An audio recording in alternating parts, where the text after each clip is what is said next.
అందరికీ నమస్కారం అండి. ఈరోజు డబల్ కా మీఠా ఏ విధంగా చేయాలో తెలుసుకుందాం. ఫస్ట్ టైం చేస్తున్న వాళ్ళు కూడా ఈజీగా చేయొచ్చండి. 5 పీసులు బ్రెడ్ పీసెస్ తీసుకున్నా అండి. చుట్టూ అంచులు కట్ చేసుకోవాలి. కట్ చేసుకున్న తర్వాత మనకిష్టం వచ్చిన షేప్లో కట్ చేసుకోవచ్చు. నేను స్క్వేర్ షేప్లో కట్ చేసుకున్నా అండి. అన్నీ ఇలా కట్ చేసి పక్కన పెట్టుకోవాలి. ప్యాన్ తీసుకొని ఒక కప్పు చక్కెర తీసుకున్నాను. ఒక కప్పు వాటర్ తీసుకున్నా అండి. చక్కెర బాగా కరిగించుకోవాలి. కొద్దిగా ఇలాచీ పౌడర్ వేసుకొని బాగా మిక్స్ చేసుకోవాలి. జామున్ పాకం ఏ విధంగా ఉంటుందో అలా చేసుకోవాలండి. పాకం అవసరం లేదు.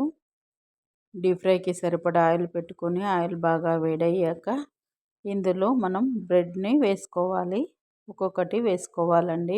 వేసుకొని కొద్దిగా కాలిన తర్వాత ఇంకోవైపు టర్న్ చేసుకోవాలండి. రెండు వైపులా బాగా కాల్చుకోవాలి. కాల్చుకొని ఒక ప్లేట్లోకి తీసుకోవాలండి. మిగతా బ్రెడ్ని కూడా ఇలాగే వేసుకోవాలి. వేసుకొని రెండు వైపులా బాగా కాల్చుకొని ఒక ప్లేట్లోకి తీసుకోవాలి. అన్నీ ఇదే విధంగా చేసి తీసుకోవాలి. ముందుగా పాకం రెడీ చేసుకున్నాం కదా, ఆ పాకంలో ఒక్కొక్కటి వేసుకోవాలండి. వేసుకొని ఒక 10 నిమిషాలు బాగా నాననివ్వాలి. పాకం బాగా పట్టేటట్లు నేను చూపిస్తున్న విధంగా ఇలా పాకం బ్రెడ్ పైన వేసుకోవాలండి. 10 నిమిషాలు నాననివ్వాలి. 10 నిమిషాల తర్వాత ఒక ప్లేట్లోకి సర్వ్ చేసుకోవాలండి.